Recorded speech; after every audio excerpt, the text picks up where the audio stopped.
얼마 전에 너무너무 슬픈 일이 있었죠. 대전에서 어떤 술에 취한 미친놈이 음주운전 하다가 인도로 돌진해서 초등학생 3명이 크게 다치고 한 명은 목숨을 잃는 정말 피가 거꾸로 쏟는 그런 사건이 있었습니다. 그 사망했던 아이가 제 아이랑 똑같은 나이라서 정말 너무너무 화가 났었는데, 그러니까 저처럼 아이를 키우는 모든 부모님들은 이런 사건을 보게 되면은 그냥 화가 나는 게 아니라 마치 내 아이가 사고로 죽은 것만 같은 그런 충격과 분노를 느끼거든요. 이렇게 자식을 먼저 떠나보낸 부모의 나머지 인생에는 없다고 생각해요. 그 아이의 인생은 물론이고 남은 가족들이 평생 죽을 때까지 겪어야 할 그 정신적인 고통을 생각하면 그 사고낸 놈은 반드시 사형을 시키거나 아니면 죽을 때까지 강제 노역을 시켜서 그 돈을 가족에게 줘야 한다고 생각하는데, 근데 문제는 이런 대한민국의 법이 이런 가해자 놈들, 특히 음주 사고 낸 놈들에게 한없이 관대하다는 게 문제죠. 몇 년 전에도 어떤 음주운전자가 사고 내서 아버지 혼자 살아남고 아내와 아이 2명이 사망했는데 재판 결과가 3년인가 4년 나왔었어요. 그 판결문을 보면 하나같이 똑같아요. 자, 피고가 초범이라는 점, 깊이 죄를 반성하고 뉘우치고 있다는 점, 고의로 인한 살인이 아니라는 점, 피고가 평소의 생활고 때문에 우울증을 겪고 있었다는 점, 음주로 인한 심신미약 상태였다는 점, 이 모든 걸 고려해서 피고에게 중형을 선고한다. 징역 3년 땅땅 이 지랄. 대한민국의 법은 어쩌면 그렇게 가해자에게 한없이 관대하고 모든 상황을 다 이해해주는지 모르겠는데, 자, 하나하나 따져볼게요. 피고가 초범이라는 점,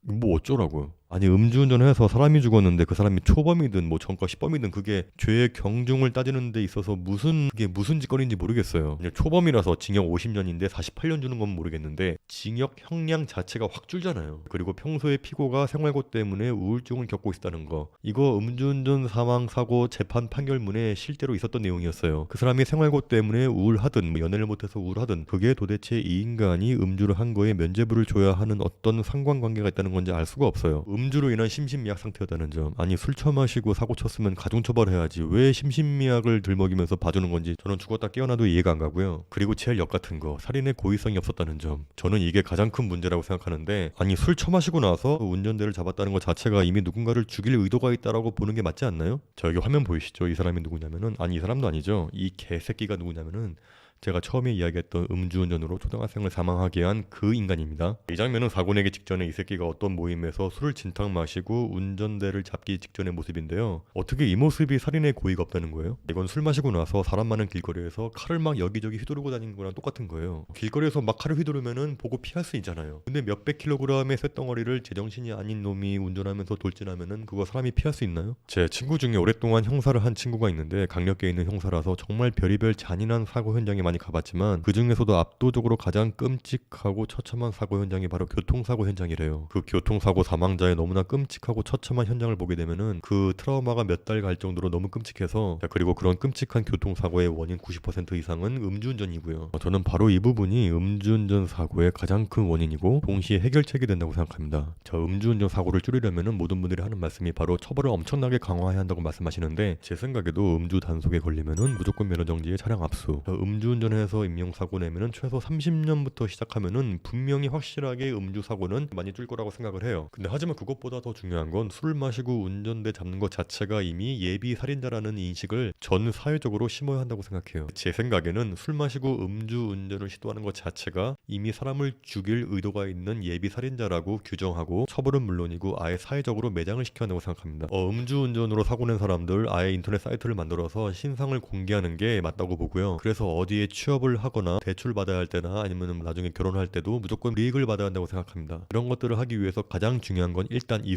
음주에 너무 관대한 대한민국의 문화부터 바꿔야 합니다. 이 대한민국은 술에 너무너무 관대해요. 술에 얼마나 관대하냐면, 제가 중학교 1학년 때가 2학년 때 저희 집에 아버지 친구들이 오셨는데 다들 취하셔가지고 저를 부르더니, 야 임마 사내 자식이 어린이 주면 받는 거지 뭘 빼고 그래. 야 중학생이면 술 먹어도 돼 임마. 사내 자식이 임마 술도 못해 이 자식아. 야 술은 지금부터 어른한테 배우는 거야 하면서 저한테 막 술 따르는데, 그러면서 제가 한 소주잔 3잔 먹고 다음날까지 뻗은 기억이 나요. 그리고 고등학교만 올라가도 애들이 술 엄청 마시잖아요. 제가 고2 때인가 동인천에 있는 한 호프집에서 불이 나서 거기에 술 마시고 있던 중학생 고등학생들 엄청 많이 죽었던 사건이 있었는데, 그때 이후부터 미성년자들이 술집에 가는 걸 막은 거지, 그 전까지는 부천역만 나가도 교복 입고 술집에서 술 마시는 게 정말 흔한 일이었어요. 대학교 때 술집에서 선배들하고 술 마시는데 한 학번 위에 술만 마셨다 하면 완전 또라이가 되는 미친놈이 있었는데, 이 형이 또 취해서 제 동기의 얼굴 정면에 500cc 맥주잔을 그냥 던졌는데, 근데 운 좋게 피해서 맥주잔이 벽에 부딪히면서 쫙 깨진 적이 있었는데, 제가 바로 앞자리에서 봤는데 너무 화가 나서 이거 경찰에 신고한다고 하니까 그때 선배들이 저를 막 말리면서 야 취해서 그런 거야, 쟤 원래 착한 애야, 이상한 애 아니야 이러는데, 제가 제일 싫어하는 게 바로 이거예요. 어떤 미친 짓을 해도 취했으니까 관대하게 이해해주고 넘어가는 문화. 아니 술에 취해서 하는 행동은 그 사람이 한 행동이 아닌 게 되는 거예요. 근데 그런데도 저는 경찰에 신고했어요. 근데 웃기는 게 뭔지 아세요? 경찰이 안 왔어요. 누가 술잔 던졌어요? 학교 선배가요. 피해자가 본인이세요? 아니요, 제 동기예요. 피해자분 다쳤어요? 아니요, 다행히 피해서 다친 건 없어요.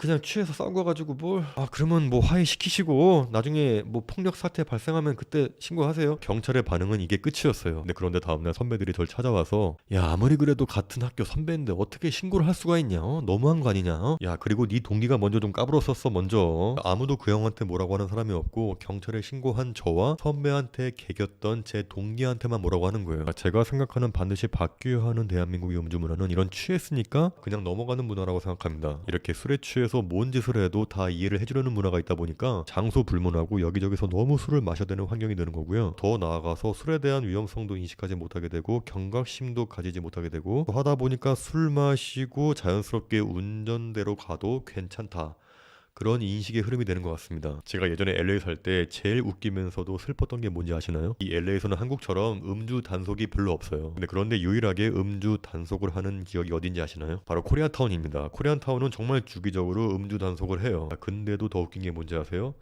단속할 때마다 엄청 많이 걸려요. 미국에서는 DUI라는 게 있어서 술 마시고 운전하면 차가 이렇게 왔다 갔다 하잖아요. 그러면 잡아서 이렇게 부는 게 아니라 이렇게 팔을 벌린 상태에서 일자로 쭉 걷게 하는데, 이거 만약에 못하면은 그냥 잡히는 거예요. 미국은 주마다 약간 처벌이 틀린데 아무튼 엄청나게 처벌이 세요. 더군다나 한국 사람들은 시민권을 못 따거나 영주권이 거부당하고 뭐 학생 비자가 있으면 학생 비자가 날아가고, 근데도 불구하고 코리안타운에서 음주 단속할 때마다 걸리는 놈들이 천지빛깔이에요. 물론 LA에 있는 미국 애들도 술 마시고 운전해서 사고 치는 놈들 많아요. 근데 그 비율이 한국 사람들이 압도적으로 많아요. 이건 정말 부끄러운 일입니다. 이런 사례에 비추어 보면은 무조건 처벌을 강화한다고 해서 이게 근본적인 해결책이 될 것 같지가 않아요. 아까도 이야기했지만 이 근본적인 대한민국의 음주 문화부터 바꿔야 합니다. 그러기 위해서 가장 중요한 건 일단 이 알코올이라는 게 얼마나 나쁜 거라는지 사회적인 인식이 바뀌어야 돼요. 좋은 사람하고 만나서 적당히 마시면서 기분 좋은 만남을 가지는 건 정말 좋은 거죠. 근데 문제는 이 적당히 마시고 끝내야 하는데 적당히 안 끝내니까 문제가 생기는 건데, 세계보건기구 WHO에 있는 국제암연구소가 있는데, 사람이 일상생활을 하면서 자연스럽게 노출되는 발암 가능성 물질에 대해서 명확한 근거가 있는 순서대로 1군, 2A군, 2B군, 3군, 4군 이렇게 나뉘는데, 이 술은 암이 발생하는 명백한 근거가 되는 1군 발암물질이에요. 그리고 많은 분들이 적당한 음주는 피가 잘 통해서 몸에 좋다 이렇게 알고 계시는 분들이 많은데, 건강을 위한 적당한 음주는 없다라고 아예 못을 박았습니다. 이건 저의 의견이 아니라 WHO의 공식 발표예요. 그리고 술을 마시면 위점막이 손상돼서 각종 위염, 소화성 궤양, 식도염을 일으키고요. 뇌가 손상돼서 기억력이 감퇴해서 치매도 유발되고요. 또 운동기능 저하되고 심장 장애에 성기능도 저하되고 노화도 빨리 옵니다. 그리고 여러분들이 뉴스에서 자주 보시는 대마초 있죠. 사실 약물의 위험도만 따지면은 대마초보다 알코올이 훨씬 더 안 좋고 위험해요. 내성, 중독성, 금단 현상, 의존성, 알코올이 대마초보다 훨씬 높아요. 예전에 어떤 다큐멘터리에서 보여준 게 있는데, 미국에서 어떤 거리에서